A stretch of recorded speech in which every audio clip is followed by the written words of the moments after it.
Okay, so what I'm going to do right now in this video is I'm going to show you how I cast um, various sculptures that I have done. This one is like a weird little hand guy that I finished up yesterday. If it'll focus. Hello. Hello. Let's see. Come on. Come on. I got you. I know. Yeah, I know you can do close-ups. All right, anyways, that'll never fully focus, and I'm dying. But anyways, with this, so it's been sculpted almost. There we go. Come on. So this has been sculpted out of, I used just the regular Sculpey. I've got like a front and a back. Now there are two ways that you can cast molds. One of the ways that you can do is like a half and half, so you get the full thing. And you can also do a single part mold. Now what I'm going to be using here is something called Alumilite High Strength 3. It is a liquid mold making rubber. It is silicone, and when it says extremely flexible, I mean it. They've got like an army guy and like the little thing right there. All they had to do was make a little cut there. I think that the first thing that I'm going to do is, maybe I'll do a one-part mold. No, I'm not doing a one-part mold just yet. That I'll show in a later video. I'm going to be doing a two-part mold. Now, primarily what I want is I don't really care to get the back of this in this first run just to see how things go. So I'm actually going to embed it in some clay. I have some regular just low-fire red clay here. And I'm going to, like I said about embedding, luckily this thing is pretty sturdy. I'm just going to kind of wiggle it in there. Any part that is submerged under the clay, there's not going to be a mold, so I will actually be able to pour the resin in through there. Now, if you are doing a two-part mold, now if I want to just use half of the mold, that's fine, but I do run the risk of any of the undercuts being kind of goofed up. So I'm going to treat this like a one-part mold originally, and I'm going to make sure that I have a spout going, so something to go into it to pour. So I will hold this up vertically, and then at this part I'm going to have sort of like a little cylinder. Now I have some acrylic rods. You can use anything that you've got kicking around. You can even just kind of like wad up some clay, and actually I think I'll do that because a lot of times I like to do sort of like a funnel shape so the resin runs into it. So you just kind of make your little cone shape and you butt that right up here. There we go. Okay, now any part that I want to be kind of exposed to me is going to get cut off by a pre-prepared little mold box. And another thing that you're going to do with a two-part mold. Now, I am only going to do this with the Alumilite High Strength 3, and I'm going to pour very carefully because it deals with something called undercuts. This area right here is like super underneath that, you know, heck, I might not even, nah, I like it there. But what I really need to be careful of are undercuts, those little teeny areas, because there's a high chance that there's not going to be any actually getting under there. So what I'm going to do, this is my little trick, is I, a million years ago, bought a ton of these little syringes. They come in individual packets. I think these ones aren't sterile. But so the syringes also come with a tip. It's a blunt tip, so like I can do this all day. It's nothing you can do anything with. But that little teeny tip is small. Now you focus. It's small enough that I can just kind of like squirt some of the mold stuff under there and also squirt it into any of the crevices that I've got and make sure that there are no air bubbles. Because air bubbles, if there's anything that's not flush up against the actual piece, it's going to have like a lump in it. Okay, so you can take that. The cool thing is that with those specific ones, there's like a screw cap here. Yeah. And you can just kind of like, I wish you would focus. Just screw that in there and boop, perfect. So I've got that ready. I think I'm pretty much ready to get started with my mold making rubber here. I've got my mold ready. It's all pressed up against itself. And so what I'm going to do is just take this and kind of, oh, one last thing, sorry. I'm going to figure out where I want my mold to be. And this is simply just the super, super cheap, thin, like picture frame stuff you can get at Home Depot, like plexiglass. And you can actually cut it with like an X-Acto knife and a metal ruler. Don't use the non-metal ones. I learned that, unfortunately, the hard way at work. But so I have the mark of the box kicking around out here. I'm going to make what's called a register, okay, or a registration mark. It's just sort of like a little thing in there because the mold making rubber is going to flow into that and make a nub. And those nubs help you align the pieces nice and tight. So like the more of these little registration marks that you have, the better it's going to be, just because you're more secure on absolutely everything being exactly where it needs to be. Now, the shape doesn't really matter. I'm not going to do that because that's dumb. The shape of it doesn't really matter, but just as long as it's got someplace to lock in, that's going to be perfect. So I'm going to take this bad boy and just kind of shove it down into the clay. That's going to stop the mold making rubber from leaking out. Okay, because if it does, I will be very impressed. Now with my mold making box, the whole reason that I have it on this plexiglass is so I can kind of like roll it around and make sure that I get the stuff under those little marks. So now that that's done, I'm going to go ahead and, like, this is ready to go. I also made sure to tape it up really high with some packing tape to stop anything from leaking out. I don't want to waste any of this stuff because a pound of this is like $30. It's wicked expensive. So the way that this works is you can either do it by weight or by volume. So if you're doing it by weight, you want 10 parts of this and 1 part of that. So it would be like if you have 10 grams of the mold making rubber, you're going to want 1 gram of the catalyst. Now, a catalyst is something that kicks off the chemical reaction and turns that from like a liquidy weird goop into something actually usable. Now, I'm not going to be incredibly clever today, and I just have some little teeny like bathroom cups, so I'm going to use those. You can do a bunch of different things to kind of figure out the volume that you're working with. Like some people pour rice into the mold thing first and then dump that into a cup to figure out how much space they need pretty much worth of the mold making rubber, but I'm not really going to be all that precise. I might actually make 2 batches or see if I can find a larger cup. So I'm going to jump cut. Okay, so actually I did end up going through and figuring out how much volume was in here that I need. And I use lentils because we always have a billion lentils. Now I also have gloves on because anytime you're working with a chemical, you don't want to be messing with that stuff on your bare skin. This is my nasty little scale that I use only for craft stuff. And you can see that I've got it done in grams, or maybe you can't see. I don't know why it decided to tear there. There's nothing touching you, buddy. Tears when you set it to 0, so you can put something on top of it like a cup. And whoopsies, and get a precise measurement of how much weight that you need. So I'm going to hold that sucker down. There we go. So as I pour the base in, of course, the weight's going to go out telling me how much I need, and then I'm just going to divide that by 10 and add that extra to it. I have a stir stick here. You can use anything. I like to use these little bamboo skewers, or like if you get one of those big boxes from Starbucks of like a ton of, you know, one of those big coffee things for people and they don't use all of the stirrers. Those stirrers are amazing for so many different crafts. As you can see, I've used quite a bit of this stuff already, and I'm going to fill this almost to the top to get the volume that I need. Now it's super gloppy, so you want to be a little careful. If you actually care about what you're doing, you would not pour it from such a height, but here I am, being my worst, which is usually also my best. So I have 81 grams there, so do the math. I would need 8.2 additional grams. So pretty much what I'm going to do is I'm going to bring this up to, now it's just about at 82 with that little bit that I put in there. So I'm going to need 8.2 to add to that. So once I add my catalyst, it should be at 90, maybe 91 grams. And then I can start mixing it. It's going to turn pink because the catalyst is pink. Let's see. Hello, come on. Oh, this is looking, oh, I hate when it does that.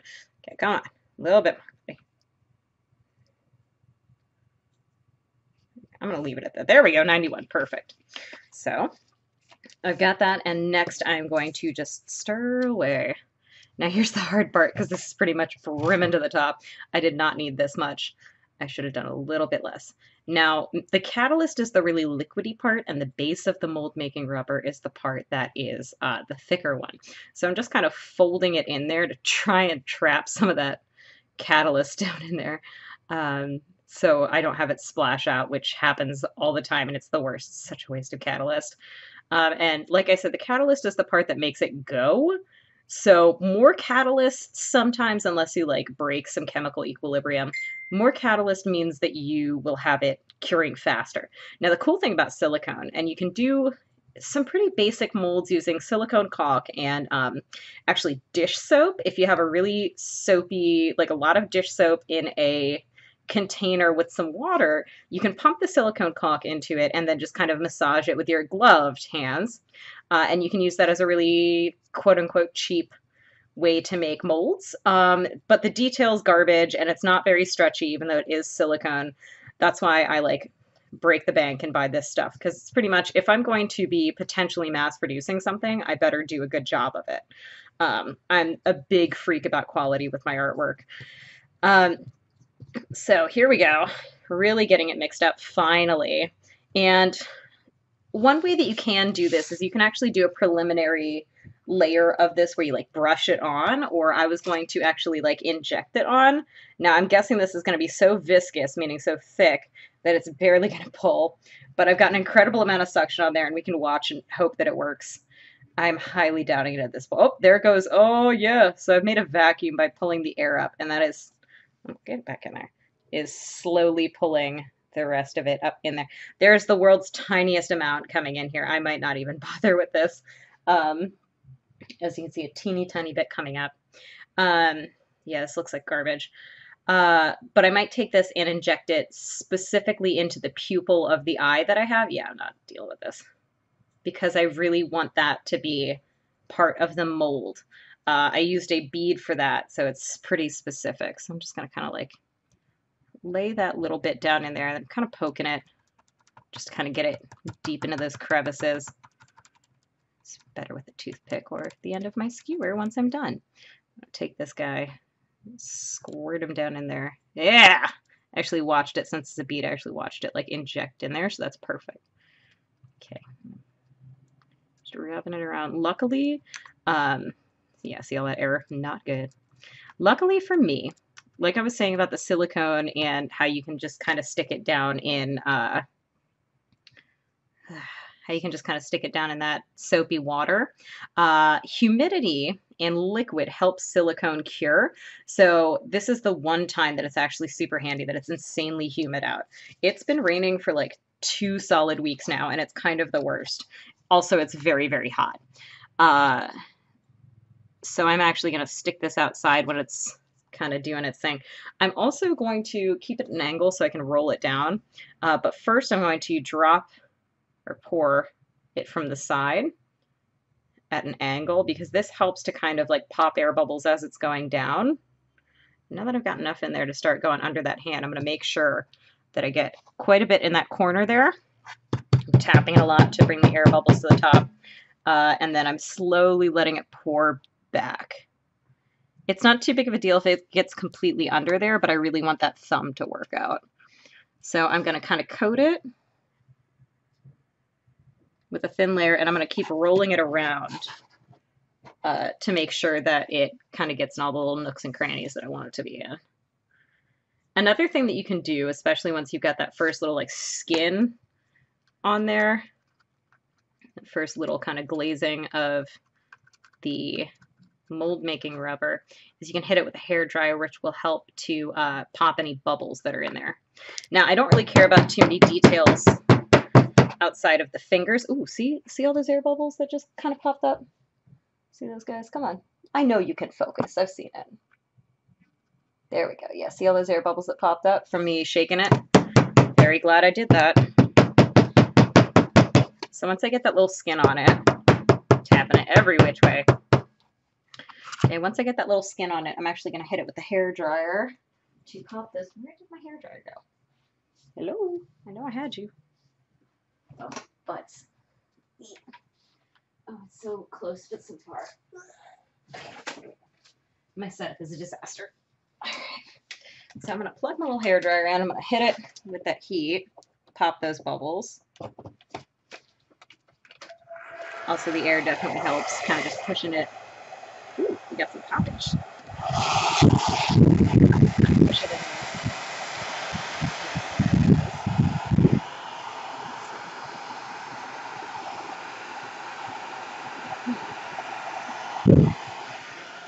Just a little bit works. Don't need too much.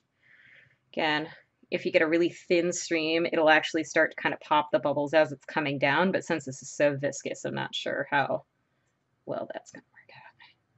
But again, just having that real tight little skin on top of the hand is what I'm mostly going for, so I'm not worried too much about it. Now, the cool thing about this mold making rubber is that it is so flexible. that you can really, I have a single part mold that I made of these little figurines, these fat little figurine guys that I made that I never really finished up enough. But as long as you're covering everything by like a 1/4 inch, you're pretty much good. So this actually is probably a little overkill, but hey, it can't hurt, right? So I'm just gonna keep on pouring that. Now, since I have that skin, it should hopefully be pretty good. Now, I'm gonna let this sit, and then I'm gonna take it outside and just kind of sit on the porch because it's wicked hot and super humid. And in about, it sets in 45 minutes, which means like a set is that, oh, look at that big old air bubble back there. Hey. When it sets, it's kind of just like, you know, when you're waiting for like Jello or pudding to set so you can actually move it. It's no longer a liquid, but it has become a kind of wobbly solid. And once it sets in 45 minutes, or it will completely cure in 12 hours. I'm probably going to be lazy with that and not worry so much about the whole 12-hour thing, just so I can pull this out and show you guys, but it really depends. The more that you have, the faster it seems to step up. And again, that moisture is going to really help. Let's see. It's also cool because silicone doesn't stick to anything but itself. So unless you're pouring silicone on silicone, you're pretty much safe with things sticking. I mean, sometimes the peeling off can get to be a bit of a hassle, but you're pretty much safe. All right, so I'm going to go ahead and take this bad boy out.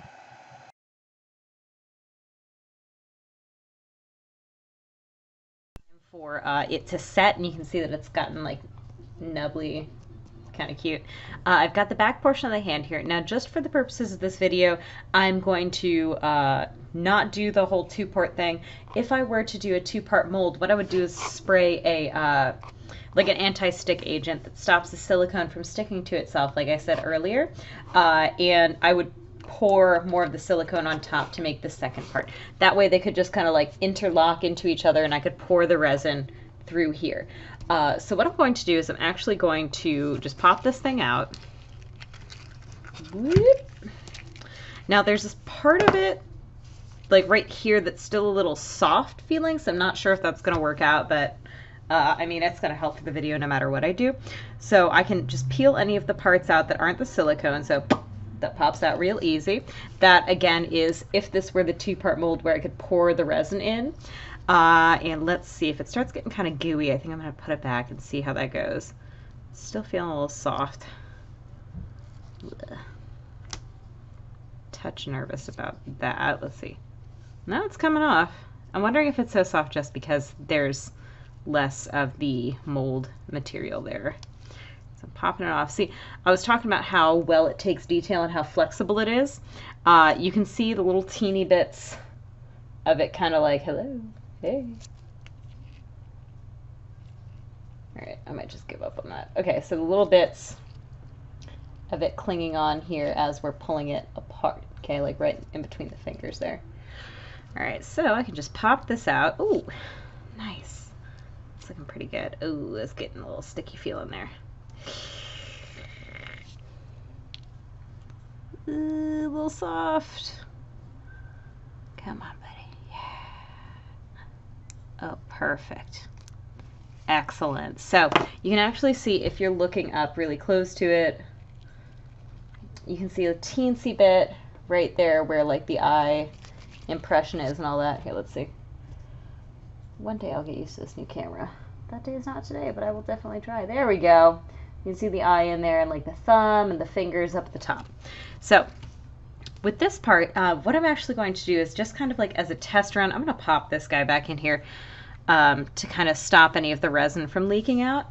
And what I'm going to do is I'm actually going to pour a type of resin in here that turns white, but it sets in about 5 minutes. Normally what I do is I use a clear kind of resin that takes like hours to set up fully. And the whole point is that you want that slow cure time in order for it to really get the nice clear look to it. The longer it takes to set up, the fewer bubbles you have to worry about. Now, speaking of things that I'm worrying about here, is if I'm looking on the inside of this mold, see right inside that thumb there, that's really deep. So what I'm going to do, God, come on. You're meant for like up close stuff. He knows. There we go. So that like up deep, deep, deep in the fingers and stuff. I'm going to work on that with the syringe first, even though this is a very quick setting thing. Now the syringe here, hilariously enough, still has the, it still has some of the residue from the silicone. Look, you can even see that it's like made the shape of the mold up at the top. I can actually probably just pull that out. I really hope it all comes out. Oh, okay. Well, what I can do is I can poke it with like a needle or something and get it to pop out. I know I got needles. Always got needles. Boop. There you go. And despite it saying single use, since I'm not using this for anything medicinal or whatever, come on. Okay, that was a big mistake. I just realized that I incorporated a whole ton of moisture into there, which resin does not like, through my breath. So I think I'm not going to use that, but I can probably poke the needle through here. I need a pin, something thinner. Come on. Oh my god, this is ridiculous. Okay. Probably poke a pin through there. And okay, maybe I'll save that for way later. That's like so far past glue surgery. Alright, so I'm going to go ahead and prep a new needle and syringe. I'm just going to hope that that works out. Because again, this is just like a test run version that you guys can actually see. You can watch it in real time, setting up and all that. I think I might actually... There are a couple different techniques that you can use.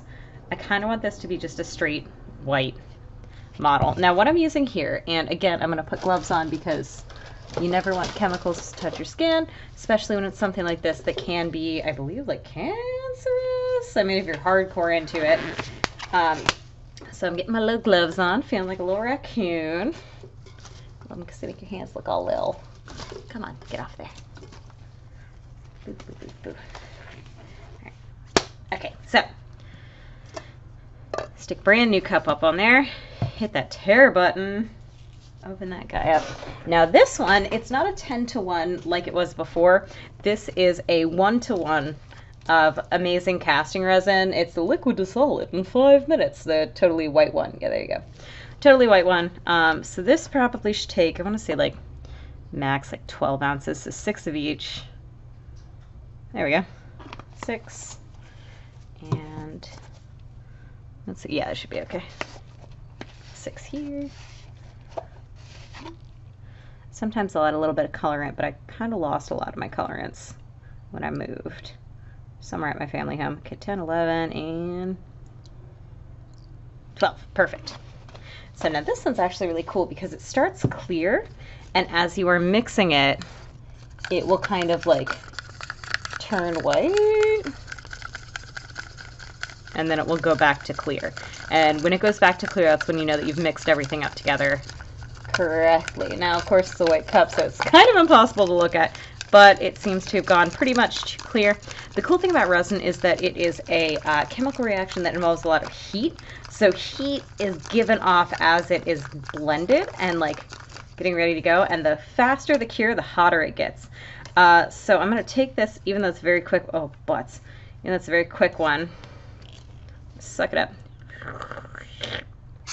Whoa. This one, again, not quite as viscous, meaning it's filling up a lot faster compared to the other ones. Just like at the doctor, you squirt the air out because you don't want to be putting air up all on that. Go on, get up in there, little air bubble. Okay. Start by putting that deep, deep, deep in there. Beep. You can watch it fill up. Beep. Beep. Beep. Beep. Oh, there we go. Okay. So I've gotten it deep, deep into the important parts. And I'm just going to pour the rest of it in there. Again, doing it up high tends to work out pretty well. Oh, I did a real good job estimating. Oh, there it goes. A little too much there. But you can also kind of like gently tap and wiggle it, and that kind of dislodges some of the air bubbles. I see something up in here. I think that that actually might just be like leftover clay or something, but that's okay because what is going to happen is this is kind of like a first version of the mold to kind of get any of the gunk out of the mold. And if I want to speed this up, I could use the hairdryer again, but I don't think the bubbles are going to be too much of a problem. This has turned out really, really well in covering up the area. Let's see if I can do, yeah. And you can see all the shine there from the resin. It is a clear plastic that, again, you can even watch it. And if I like put this in quick motion, you'll probably watch it go opaque, meaning that it is no longer see-through. So I'm gonna let that sit there. I'm probably gonna speed it up just because that'll look cool, but you can already see it starting to get opaque.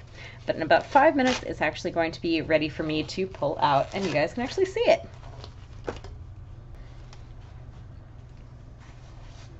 Okay, so it's been a couple of minutes now. You can actually see that the resin has expanded up here and is coming out. I'm gently touching it with my fingers just to see if it's hard. The thicker parts are hard, but the thin parts, like over here and over, that's not what you want. Over there are still wet, so I'm going to keep that going. But what's going to happen is when I pull this out, all of the little crevices and stuff that I did in the original design, see, yeah, come on, are you kidding me? Whoop. There you go. Like, lines in between the fingers and all that, it's all still going to be white. So imagine this with a lot less definition than it had before. So what you can do is something called dry brushing. You can take a little bit of pigment on a brush. I use like this really cool stuff that's metallic. Like this is really cool if it'll actually like look at it. Hello. There we go. Yeah. Ooh, that pearl pigment inside of there. So pretty. But you can actually brush that into the crevices of the mold, and like the deeper parts will be highlighted a little bit. You can sort of see the highlighted bits on this. I had actually brushed the whole mold with the Pearl X powders that I use. Yeah, there you go. And it's cool because some of them you just like straight up, yeah, it just is really cool, and it kind of highlights and buffs everything. So with this, another thing I can do is take it and kind of stain the inside. So you rub watered down paint all over it, and then you rub at it with a paper towel, which anything that is raised, like up here, anything that your fingers would touch, wipes away the paint, but in the creases, it would stay in there. So I'm going to pull this guy out against my better judgment. There we go. It's kind of firmed up. Just kind of show you guys. Pop this little, oh God, that's not good. Oof. Okay, yeah, there were some parts that were not finished yet. Ooh, this is not looking good. But for a first test subject, that's not bad. I mean, for something I quickly made for a video for my kids, it's really not bad. But yeah, so you can see I'm pulling it apart. This is how flexible this Alumilite High Strength 3 is. I really love this stuff. And you just pop it right on out. And again, ooh, there's some parts that aren't quite set, but that's okay just for display purposes. But check it out. So like if it'll actually show you, let's see. Hello. Real close. Let me see if I can turn a light off that it'll help. Okay. So here, yeah, you can see teensy bit better. Let me see if I can, ooh. Hello. Oh yeah. So see the different like shadows in there. It turned out really, really cool. But despite the fact that I haven't quite, it's a new camera and I'm still working with it, but despite the fact that it didn't quite totally work out on all the zooms and all, like this is a great example of how things come out and the whole process. So I hope that you guys enjoyed seeing my whole, oh my God, I didn't realize I like, oh wait, no, I didn't tear anything up. Oh my God, I was gonna die. But yeah, so since the rubber or the resin's still flexible, I can actually trim it really easily. And if I had like a knife or some scissors, I can do that a lot easier as well. Let's see if I put it on a black background, if it'll pop out a little more. Let's see. Probably not. Wow, that was the worst decision I've ever made in my life. Let's see. Come on, buddy. All right, there you go. Yeah, that's a lot better. But again, if I were to kind of rub some stuff in there, you would be able to see the difference a lot easier. But ta-da! It's a complete and perfect copy of the original, and I'm really proud of how it turned out. See ya.